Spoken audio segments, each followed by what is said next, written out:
அபிராமி.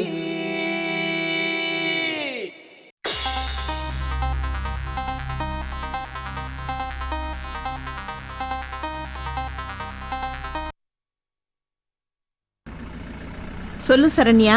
அம்மா, தீபாக்கரோட அம்மா அம்மன் சன்னதி பக்கத்துல இருப்பேன்னு சொல்லிருக்காங்க. நீங்க டைரக்டா அங்க போயிடுங்க. அவங்க உங்களுக்காக காத்துட்டு இருப்பாங்க. சரிம்மா, வேற ஒண்ணும் இல்லையே? இல்லம்மா. ஏய் ஏய் அம்மா, அப்பா ஏய் காதுல வைடா. என்னடா சொல்ற? இப்படி வச்சு பேசு. என்ன சொன்னாரு? ஆமாமா, அப்பா வேற கார்ல வந்தாரு. சரி, நம்ம கார் அவருக்கு வேணும்னு சொல்லிட்டு அவர் வந்த கார்ல எங்களை ஏத்தி விட்டுட்டாரு. அப்படியா? ரொம்ப முக்கியம் இது. போனை கொடு. அது ஒன்றும் இல்லை சரண்யா, ஏதோ அவசர வேலையா அவன் வந்த காரில் எங்களை ஏற்றி விட்டுட்டு அந்த காரை எடுத்துகிட்டு போயிருக்கான், அவ்வளவுதான். சமாளிக்காதீங்கம்மா. 2 நாள் அவர் நடந்துக்கிற விதமே சரியில்லை. ஏதோ தப்பு பண்ணிட்டு தப்பிச்சு ஓடுற மாதிரியே தெரியுது. அவர் எவ்வளவு தூரம் ஓடுறாருன்னு நானும் பாக்குறேன். வச்சிடறேம்மா. சரண்யா, எல்லாம் ஒன்னால வந்ததுடா. டிரைவர் வண்டி எடுப்பா. சரிங்கம்மா.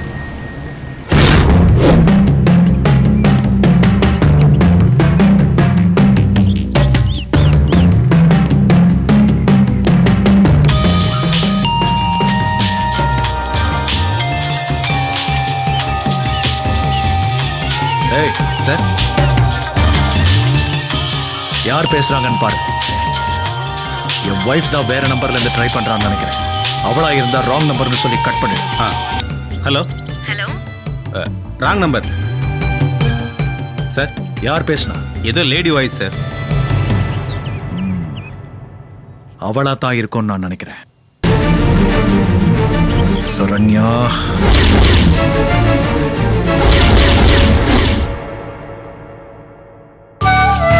விஜி அக்கா, ரெடி ஆயிட்டியா? ரெடி ஆயிட்டேன்க்கா. போலாமா? வரேன்க்கா.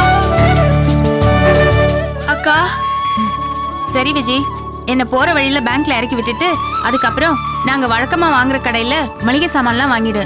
டிரைவர் உன் கூடவே இருப்பாரு, கவலைப்படாத. லிஸ்ட பார்த்து எல்லாத்தையும் கரெக்டா வாங்கிடு. என்ன அக்கா, கடைக்கு போகணும் நீங்க சொன்னதும் நான் ஒத்துண்டேன். இப்போ எனக்கு பயமா இருக்குக்கா. இந்த கடை, இந்த ஊர் மனுஷா, எதை பத்தியும் எனக்கு ஒண்ணுமே தெரியாதுல்ல. அது சரி, இப்படி தெரியாதுன்னு சொல்லிட்டு இருந்தா எதுவுமே தெரியாம போயிடும். எப்பதான் கத்துப்ப? நேக்கு கூட தான் இந்த ஊருக்கு வந்த புதுசுல பயமா இருந்தது. போக போக எல்லாத்தையும் கத்துக்கலையா? பயப்படாத, வா போலாம். சரிக்கா, நான் போய் கூட எடுத்துட்டு வந்துடுறேன். கூட எல்லாம் ஒண்ணும் வேண்டாம், அவளே பேக் பண்ணி கேரி பேக்ல போட்டு தருவா. நீ வா. அக்கா, ஃபங்க்ஷன் டைம் ஆச்சு. இப்போ கிளம்புனா தான் சரியா இருக்கும். கிளம்பு. ஸ்னைப்பர் ரைஃபிள், டெலிஸ்கோப் சைட் எல்லாம் அங்க ரெடியா இருக்கு. சின்ன, நாம கிளம்புறதுக்கு முன்னாடி சின்னதா ஒரு திருட்டு வேலை பண்ணணும். என்னடா காலையிலேயே உள்ளங்கை அரிக்குதுன்னு பார்த்தேன். அது இவ்வளவு சீக்கிரம் ஒர்க் அவுட் ஆகும் நினைச்சு கூட பார்க்கலக்கா. சொல்லுக்கா, யாரை தூக்கணும், என்ன தூக்கணும்? நாம அந்த இடத்துக்கு போறதுக்கு ஒரு கார் வேணும். கார் வேணுமா? இதை முதலே சொல்லியிருந்தா பார்ட்டி ஏற்பாடு பண்ணிருப்பானே. நம்ம வழக்கம் போல சாதாரண ஆள் மாதிரி பஸ்ல தான் நான் போகணும் சும்மா இருந்துட்டேன். இப்போ ஒன்றும் குறைஞ்சு போயில்ல, ஃபோன் போட்டா கார் வந்துடும். அது எனக்கும் தெரியும்டா. வழக்கமா நம்ம யூஸ் பண்ற கார் எனக்கு வேண்டாம். நம்ம சர்க்கிள்ல யாருக்கும் டச்சே இல்லாத வெளியாளோட கார் எனக்கு வேணும். அக்கா, நான் ரொம்ப குழப்புற. இப்போ எதுக்கு காரு, அதுவும் திருட்டு காரு? போலீஸோட இன்வெஸ்டிகேஷனை டைவர்ட் பண்றதுக்கு தான். மேட்டர் முடிஞ்சதுக்கு அப்புறம் கண்டிப்பா போலீஸ் ஸ்பாட்டுக்கு வந்து இன்வெஸ்டிகேட் பண்ணுவாங்க. ஒரு கார் ரொம்ப நேரமா அங்க நின்றுட்டு இருந்த தகவல் அவங்களுக்கு கிடைக்கும். காரோட ஓனர் யாரு, அவன் ஏன் அங்க வந்தான்னு போலீஸோட என்கொயரி ஃபுல்லா அவன் மேலதான் போகும். ஒருவேளை கார் காணாம போயிடுச்சுன்னு அவன் கம்ப்ளைண்ட் பண்ணிட்டா உன் ஐடியா ஒர்க் அவுட் ஆகாம போயிடுமே. கம்ப்ளைண்ட் கொடுத்தாலும் போலீஸோட சந்தேக பார்வையில இருந்து காரோட ஓனர் தப்பிக்கவே முடியாது. காக்கி யூனிஃபார்ம் போடுற நம்ம ஃப்ரெண்ட்ஸை எக்ஸ்ட்ராவா குழப்பதான் இந்த ஐடியா.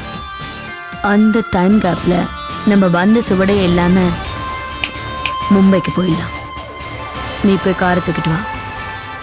இப்படி போயிட்டு காரோட வரேன்.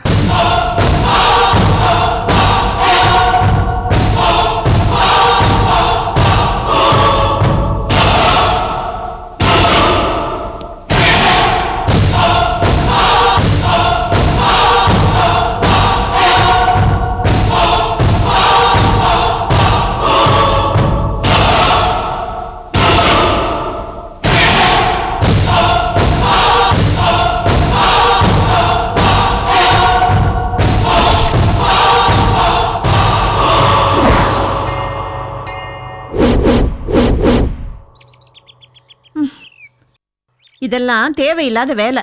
நம்ம புள்ள கிடைக்கிறதுக்காக நாம தான் வேண்டிக்கணும். யாரோ ஒருத்தி வேண்டிக்கிட்டதுக்கு நாம இவ்வளவு தூரம் வந்து தொலை வேண்டியதா இருக்கு. இந்த சரண்யாவுக்கு கொஞ்சம் கூட புத்தியே இல்ல. என்ன பாட்டி புலம்பிட்டே வரீங்க? என் தலை எழுத்து, அதான் புலம்புற. பேசாம வாடா. ஐயோ, அந்த அம்மா வந்துருச்சா இல்ல அது வர வரைக்கும் காத்துக்கிட்டு இருக்கணுமா? ஒண்ணுமே புரியலையே. சும்மா ஏன் பாட்டி புலம்புறீங்க? டேய், நானே டென்ஷன்ல இருக்கேன். தொணன்னு கேள்வி மேல கேள்வி கேட்டுக்கிட்டு என்ன டென்ஷன் பண்ணாத. வா, பேசாம வா.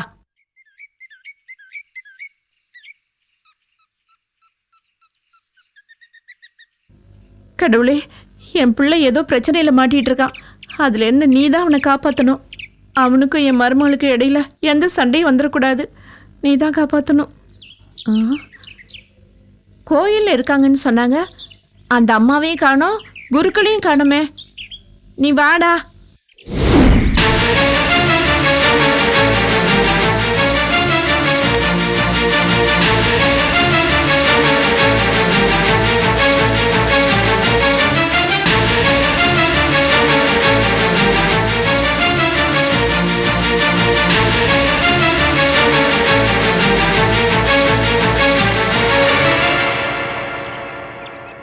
அவங்க எப்படி இருப்பாங்க பாட்டி?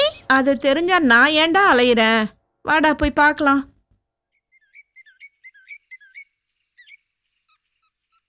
வாங்கோ. நமஸ்காரம். பூஜை ஆரம்பிச்சிடலாமோ? இன்னும் கொஞ்ச நேரம் பார்க்கலாம் சாமி. ஆ. கலெக்டர் அம்மா வரலன்னு சொல்லிட்டாங்க. அவங்க அத்தையும் பையனும் வந்துகிட்டு இருக்காங்களாம். அவங்க வந்த உடனே அபிஷேகத்தை ஆரம்பிச்சிடலாம். சரி. நான் வாசல் வரைக்கும் போய் அவங்க வராங்களான்னு பார்த்துட்டு வாங்க. வந்துடுறேன்.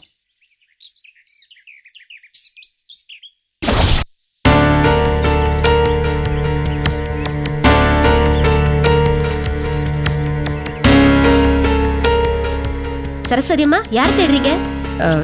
எனக்கு வேண்டப்பட்டவங்க அவங்களும் அவங்க பேரனும் வர்றதா சொன்னாங்க.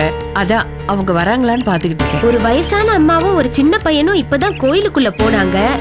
ஆனா நம்ம கோயிலுக்கு புதுசா இருக்கிறாங்க. அவங்களான்னு பாருங்களேன். அப்படியா? உள்ளதான் வந்தாங்கன்னா நான் எப்படி கவனிக்காம விட்டேன்? சரி, நான் போய் பார்க்கறேன். சரி.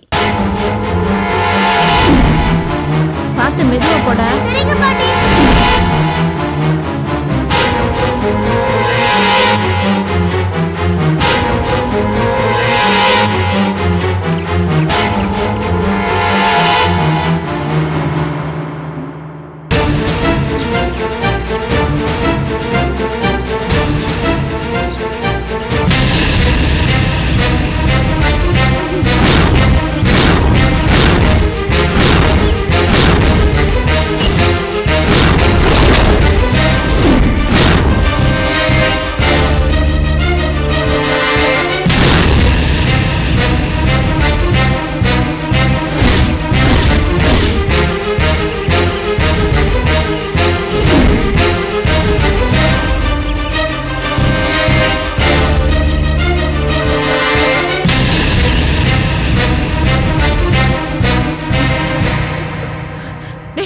வாடா.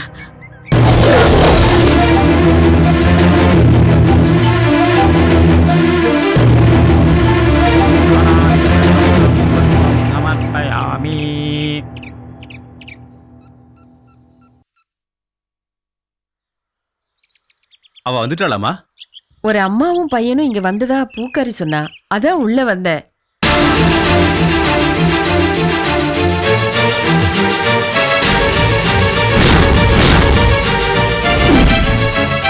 திவாகரோட அம்மா நீதானா?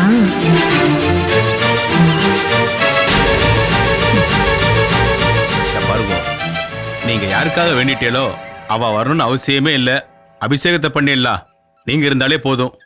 சரிங்க சாமி. எதுக்கும் இன்னொரு தடவை எங்கேயாச்சும் இருக்காங்களான்னு பார்த்துட்டு வந்துடுறேன். சீக்கிரம் வாங்க. சரி. நாளையா இருக்கு.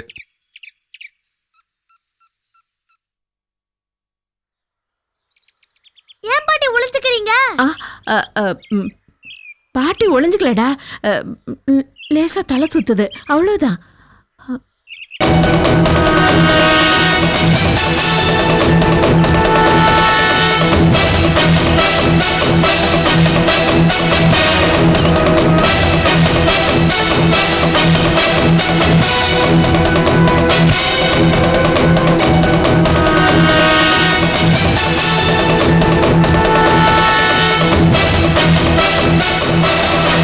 பாட்டி போலாம் போலாம். வாங்க போலாம். ஏய், இப்படி போலாம் வாடா. மெதுவா போங்க பாட்டி. ஏன் பாட்டி போயிட்டே இருக்கீங்க? அந்த பாட்டியை பார்க்க வேண்டாமா? ஐயோ இல்லடா, எனக்கு தலை சுத்துது. வா வா வீட்டுக்கு போலாம். வாட்? நாம தேடிட்டு இருந்த ஜெயராமனை யாரோ கொன்னுட்டாங்களா? எஸ் மேடம், 4-5 பேர் சேர்ந்து கட்டையால் அடிச்சிருக்காங்க, கத்தியாலையும் குத்திருக்காங்க. How is it possible, mister Ramesh? உங்க டிபார்ட்மெண்ட்ல தேவையானவங்களுக்கு தவிர வேற யாருக்குமே இந்த நியூஸ் போக கூடாதுன்னு ஸ்ட்ரிக்ட் ஆர்டர் கொடுத்தா இல்லையா? அதையும் மீறி எப்படி நடந்தது? எங்க டிபார்ட்மெண்ட் மூலமா அந்த தகவல் வெளியே போறதுக்கு சான்ஸே இல்லை மேடம். நான் கேரண்டியா சொல்லுவேன். Then how can it happen, mister Ramesh? உங்க டிபார்ட்மெண்ட்ல யார் இந்த நியூஸை லீக் பண்ணாங்கன்னு இன்வெஸ்டிகேட் பண்ணி அந்த பிளாக் ஷிப்பை கண்டுபிடிங்க. அதுக்கான விசாரணையை ஆரம்பிச்சிட்டேன் மேடம்.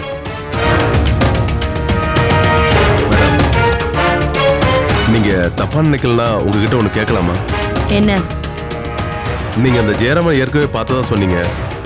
ஒருவேளை உங்க ஃபேமிலி ஃபங்க்ஷன்ல யாரு கூடயாவது பார்த்ததுக்கு சான்ஸ் இருக்கா? மிஸ்டர் ரமேஷ், என்னோட ஃபேமிலி ஃபங்க்ஷனுக்கு இந்த மாதிரி கிரிமினல்ஸை இன்வைட் பண்ற பழக்கம் இல்ல இது மேடம், வரைக்கும் எனக்கு இல்ல. இல்ல மேடம், ஞாபகம் வந்ததுன்னா நான் சொல்றேன். நான் ஏற்கனவே நானே ஃபோன் பண்ணி சொல்றேன் உங்களுக்கு. அந்த கேஸுக்கு சம்பந்தமான எல்லா ஆக்ஷன்ஸையும் முடிச்சிட்டீங்களா? முடிச்சாச்சு மேடம். பாடியை போஸ்ட்மார்ட்டத்துக்கு அனுப்பியாச்சு. ஃபாரன்சிக் ஆளுங்க வந்து ஃபிங்கர் பிரிண்ட்ஸ் எடுத்து போயிருக்காங்க மேடம். ஜெயராமனோட மரணத்தை நாம நெகட்டிவா எடுத்துக்க கூடாது. அவன் நம்ம கையில மாட்டிக்கிட்டா எங்க எல்லா உண்மையும் வெளியே வந்துருமோன்னு பயந்துதான் அவனை கொன்னு இருக்காங்க. சோ அந்த கேங்கோட தலைக்கு இவன் ரொம்ப க்ளோஸ் லிங்க்ல இருந்தது கன்ஃபார்ம் ஆயிருக்கு. இந்த கேஸ்ல நாம சரியான டைரக்ஷன்ல தான் போயிட்டு இருக்கோம். நீங்க இன்னும் அக்ரெசிவா ஒர்க் பண்ணணும் மிஸ்டர் ரமேஷ். Yes madam. ஜெயராமனோட பேக்ரவுண்ட் என்ன, அவன் குடும்பத்துல யார் யாரெல்லாம் இருக்காங்க, அவன் என்ன தொழில் பண்ணிட்டு இருந்தான், யார் யார் கூட எல்லாம் அவனுக்கு லிங்க் இருக்கு, பேங்க்ல அவனோட டிரான்சாக்ஷன்ஸ் எப்படி, எங்கெல்லாம் சொத்து சேர்த்து வச்சிருக்கான், அதுக்கான சோர்சஸ் என்னன்னு அவனுடைய மொத்த ஜாதகத்தையும் கலெக்ட் பண்ணுங்க. அண்ட் கடைசி 2 நாள்ல அவன் யார் யாருக்கெல்லாம் ஃபோன் பண்ணியிருக்கான், அவனுக்கு யார் யாரெல்லாம் ஃபோன் பண்ணிருக்காங்கன்னு ட்ரேஸ் பண்ணுங்க. Okay madam. Okay mister Ramesh, நான் ஒரு ஃபங்க்ஷன் கிளம்பணும், நீங்க பொறுப்படலாம். Yes madam.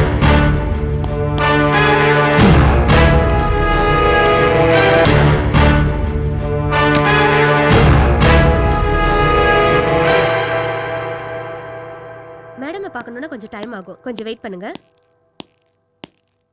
அவங்க கூப்பிட்டாங்கன்னா நான் அந்த ஜெயராமனை நம்ம எங்கேயோ பார்த்துருக்கோம். அதை பத்தி ரவிக்கிட்ட விசாரிக்கலான்னு பார்த்தா அவர் கண்ணிலே மாட்ட மாட்டேங்கிறாரு. ஃபோன் பண்ணாலும் எடுக்க மாட்டேங்கிறாரு. நைட்டும் வீட்டுக்கு வரல. என்னை பார்க்கறதுக்கும் என்கிட்ட பேசுறதுக்கும் அவர் வேணும்னு அவாய்ட் பண்றாரு. ஒருவேளை இந்த ஜெயராமனுக்கும் அவருக்கும் ஏதாவது லிங்க் இருக்கா, இல்ல இந்த மர்டரையே அவர் செஞ்சிருப்பாரோ?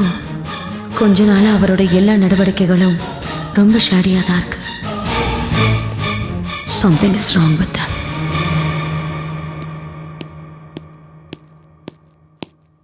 இத பண்ணி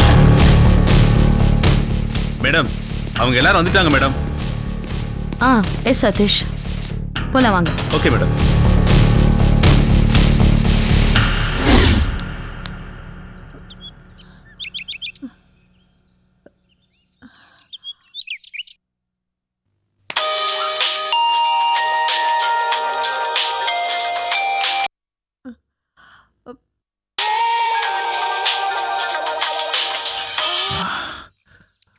சொல்லுமா ரவி, என்னத்தடா சொல்றது?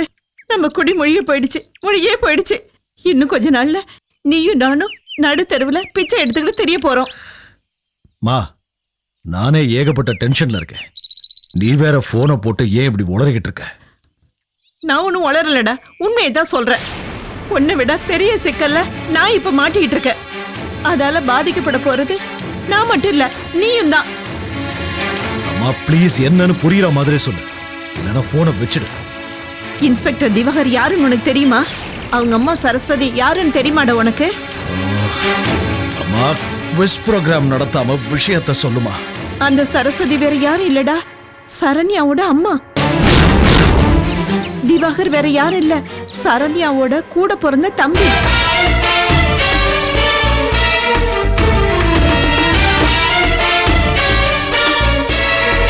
எத்தனையோ போலீஸ்காரங்க இருக்கும்போது சரண்யா ஏன் திவாகர் மேல மட்டும் தனி பாசம் காட்டுறான்னு நான் யோசிச்சிருக்கணும். யாரோ பெத்த பிள்ளை கிடைச்சதுக்காக சம்பந்தமே இல்லாம அந்த கிழமை ஏன் வேண்டிக்கிட்டான்னு தெரிஞ்சப்பாவாதான் நான் சுதாரிப்பா இருந்திருக்கணும். ஆனா ஒண்ணுடா, நான் கோயிலுக்கு போனது ரொம்ப நல்லதா போச்சுடா. இல்லைன்னா சரஸ்வதி தான் திவாகரோட அம்மாங்கிறது நமக்கு தெரியாமலே போயிருக்கும். கெட்டதுலயும் ஒரு நல்லது நடந்த மாதிரி இன்னைக்கு சரண்யாவும் வராம போயிட்டா. இல்லைன்னா இன்னைக்கே எனக்கு மங்களம் பாடியிருப்பா. வா வா, நீ சொல்றதெல்லாம் உண்மையா? ஆமாண்டா, நடத்த கட்டுவன்னு சொல்லி நான் வீட்டை விட்டு வெளியில விரட்டினவன் இத்தனை வருஷம் கழிச்சு இப்படி வினையா வந்து நிப்பான்னு நான் எதிர்பார்க்கவே இல்லடா.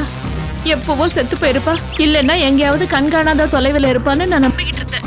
இப்ப என்னடா திடீர்னு ஒரு போலீஸ்காரனோட அம்மாவா வந்து நிக்கிறாளு. இப்ப நான் என்னடா பண்ணுவேன்? இதுல இருந்து என்ன யாருடா காப்பாத்துவாங்க? மா, நீ பயப்படுற மாதிரிலாம் எதுவும் நடக்காது, தைரியமா இரு. என்னடா புரியாம பேசுற? சரண்யாவும் அவங்க அம்மாவும் ஒருத்தர் பாத்துக்கிற அளவுக்கு வந்துட்டாங்க. இன்னைக்கு இல்லைன்னாலும் நாளைக்கு கண்டிப்பா அவங்க ஒருத்தர் பாத்துக்குவாங்க. அவங்க என்னைக்கு பாத்துக்கிறாங்களோ அன்னைக்கு என் கதை முடிச்சிரும். சரஸ்வதிக்கு நான் செஞ்ச கொடுமைகளை பத்தி எல்லாம் அவ சரண்யா கிட்ட கண்டிப்பா சொல்லுவா.